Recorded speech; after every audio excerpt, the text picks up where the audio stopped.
What's up everybody, this is Danny, and today I'm going to be unboxing and giving you my initial review on the brand new HTC One M9. This is their long-awaited flagship device for 2015, and this unboxing and review was made possible by 28mobile.com. If you want to buy one of these unlocked anywhere in the world, make sure you check out the link in the description section below.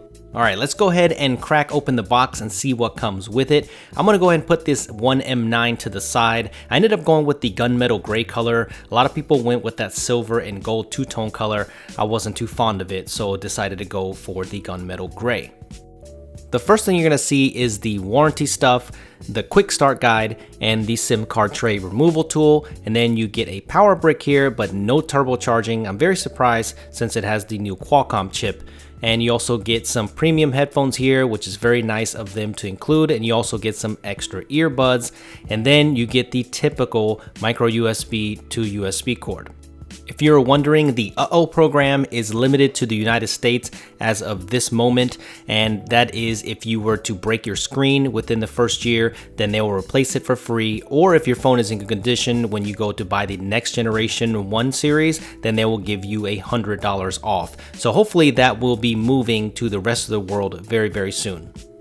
So there is the M9 out of its plastic sleeve, and let me tell you, it looks sweet in this gunmetal gray color. And in my opinion, I think this is the best color out right now. And I really love the design from the HTC One M8. So the design is pretty much carried over here to the M9, and I'm not complaining at all because build quality wise, the M8 was one of the best constructed phones of last year, and that legacy continues here with the M9, so no complaints when it comes to the build quality. The problem that I see with this is that it's very hard to distinguish which one is the new generation product or not. They look so similar besides some minor differences, but regardless, it doesn't matter because it's still a very striking design, and I am a big fan of it. What's great is everything that I loved about the M8 is carried over here to the M9, especially these front-facing stereo speakers called BoomSound. Trust me, these are the best speakers that you will find on a smartphone today, period. What's a little different this time around is that metal band around the chassis, and it does protrude a little bit, and we did not see that on the M8. But I actually kind of like this because it gives it a little bit better grip. It doesn't feel as slippery, and even though that the body is a little bit thicker, I feel that this one is a little bit more comfortable in the hand. For ergonomic reasons, I really appreciate HTC making the power button now on the right hand side along with the separated volume rockers and also the SD card slot, which is a dying breed in the Android space today. But the problem with this placement of the buttons on the side is that I felt that the power button is a little bit too low on the body. So I was naturally gravitating towards the volume down button as the power button. So I kept clicking that instead. Even though that the power button is nice and textured, I really wanted that button a little bit higher up, but that's just in my opinion. But it's really not a deal breaker though, because just like the M8, the double tap to wake feature and the motion sensing features are still here, so you could probably bypass that power button. The biggest change to me on the M9 is its brand new 20.7 megapixel camera sensor, way up from the 4 megapixel ultra pixel sensor that was in the previous version. Now it does protrude a little bit from the body, so it does have some protruding camera issues, but it's actually very minor, so I don't really mind that whatsoever. Now the ultra pixel game did not go away, it actually just moved itself to the front facing camera. So now you have that low light technology right there in the front. Right next to the front-facing camera, you have your appropriate sensors and your LED notification light that sits inside that speaker grill. So I think it's very clear that HTC loved the design of the M8, so they just carried it over to the M9. It wasn't broken, so they didn't try to fix it. But I wonder if that's going to change the public perception since the S6 had such a drastic change this year. I wonder if that's going to affect their sales. Anyway, rant over, so make sure you stay tuned to the channel for I'll be doing an M8 versus M9 and tell you if it's worth upgrading. The last thing to go over on the hardware side is on the front you will find the 5-inch 1080p display.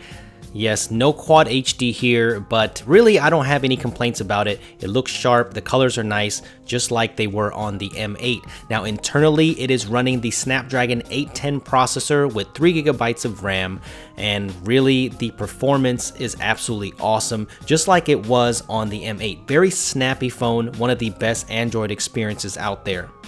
At least on the speed side of things, but when it comes to the custom skin, then that is a personal preference.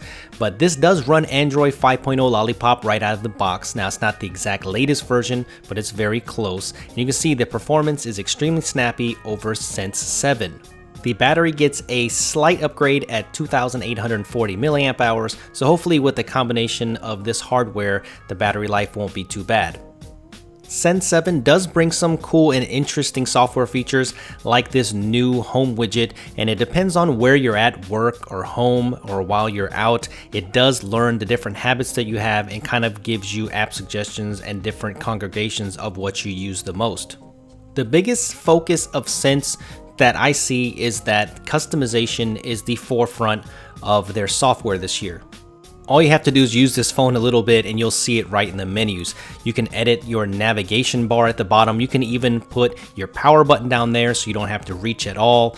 And you have a ton of themes here. Actually a lot more than I thought you would have right out of the box at launch.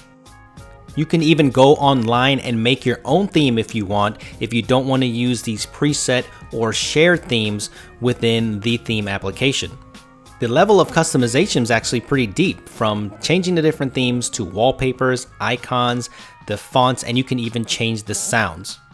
All in a nice, very easy and clean and organized application, so I really like that. Now to change the theme is very simple. You can see from your current theme and the ones that you have downloaded before, and here like you see big slide. If you want that and if you like that, all you have to do is hit that and hit apply, and you can change your theme sounds right from there, and it just changes right away. It doesn't take very long, and you can get it to look like exactly what you want. What I like is it pretty much changes everything. It changes your icons, your font, it even changes your color in blink feed, and I just love the way that the customization makes your phone feel. So it can make you feel like you have a brand new phone, even down to the navigation buttons on the bottom. You can change those too, so very cool. The software experience overall, you're going to be very comfortable if you've used an HTC One device before. It's almost exactly the same as the M8. It's a pretty good skin. I don't mind it, even though I prefer stock Android. I think it's one of the better skins that are out there. The one thing I have to say though is I hate the Sense keyboard, but I'll go over that in the full review. Now there might be some little tidbits here and there that you might not know about this phone. It does feature NFC, Bluetooth 4.1, and it does support HDMI out via MHL 3.0. Finally, we're going to end it with what everybody wants to know, and that is the camera. But first, we're going to look at the camera software. It is very similar to the camera experience that you got on the HTC One M8. And there are some differences here, but the most notable one for me is the ability to record 4K video. You do have some nice customization features here in the camera, like night mode and HDR, but what I do like is you do have manual settings where you can change the exposure, the white balance, and the ISO, and what I really like is that you do have manual focus here, and then you can also set these in a preset to where you can jump to them whenever you want to. You can save up to 3 presets, so I like that too. There are a few additions that you can add, like the bokeh effect and also photo booth and split capture. I'm sure there will be more of these in the future. Okay, so let's get real and look at the images that come off of this 20 megapixel camera. And I am sure it's not the sensor, because it is capable of taking some fantastic photos, as evidenced here. It just has to be in the right lighting conditions, and you can see it has really nice depth of field, some nice detail, and the colors look pretty good. But there are some critical flaws with the post-processing of the software side of this camera, and the details aren't as good as they should be, and there is a lot of noise even in well-lit conditions. The focus is inconsistent a lot, and when you start to bring this indoors, you can see a lot more noise. In burst mode, this is the best picture I can take of my son, and everything else is in focus but his face, so that doesn't make any sense. And look at how noisy this indoor picture is, and with the flash it just overexposes and it just doesn't look very good.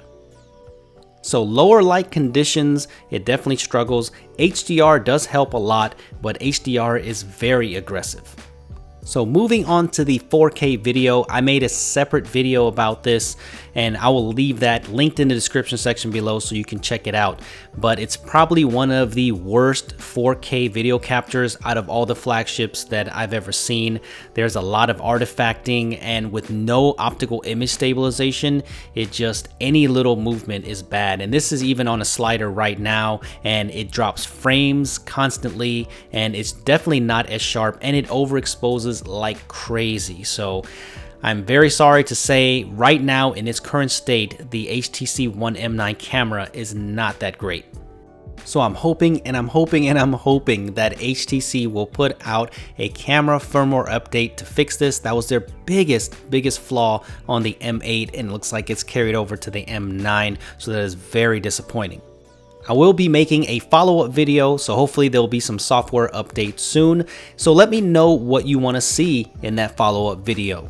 Make sure you subscribe to the channel for more M9 coverage, and also follow me on Twitter at SuperScientific if you have any questions. I'm always available there. Give me a thumbs up if you enjoyed this video, and I will see you guys in the next one.